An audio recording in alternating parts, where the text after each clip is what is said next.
6 na araw bago magpasko, nagsisimula ng tumagsa ang mga babiyahe sa iba't ibang probinsya at sa labas ng bansa. At live mula sa Parañaque Integrated Terminal Exchange, nasa frontline ng balitang yan, si Gerard de la Peña. Gerard, kamusta ang sitwasyon? Marami na bang mga pasahero?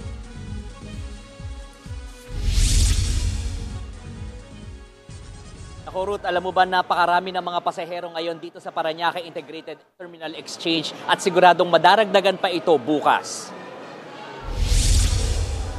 Fully booked na nga ang mga biyahe pa uwi ng iba't ibang probinsya at nagdagdag na raw ng biyahe ang mga bus company na papuntang Bicol at Davao. Pero problema naman ang matinding traffic sa Lupi, Camarines Sur dahil sa kinukumpuning kalye roon.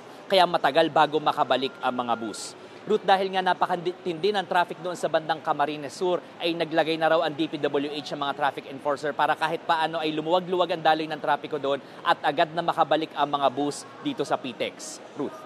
Gerard, yung sinasabi mo dyan sa PTEX, pero nakapag-check ka ba doon sa halimbawa sa mga pantalan, sa mga seaports o kaya kahit sa airport?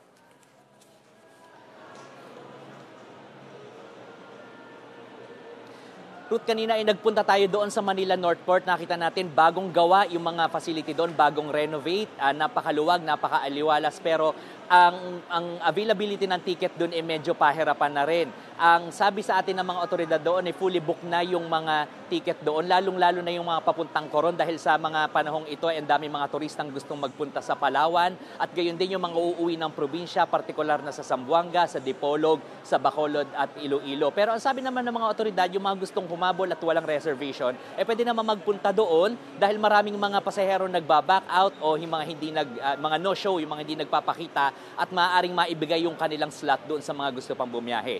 Sa NAIA naman, inaasahang tumaas ng around 11% ang bilang ng mga pasahero kumpara noong nakaraang taon. Sa ngayon daw ay pinaigting na yung seguridad doon at inaayos din ng mga otoridad yung daloy ng trapiko doon. Pinakita sa atin kanina na yung mga daanan, yung mga kalye sa harap ng mga terminal ay pinaluwag ng New NAIA Infrastructure Corporation para nga masiguro na mabilis ang pagpasok at paglabas ng mga sasakyan doon.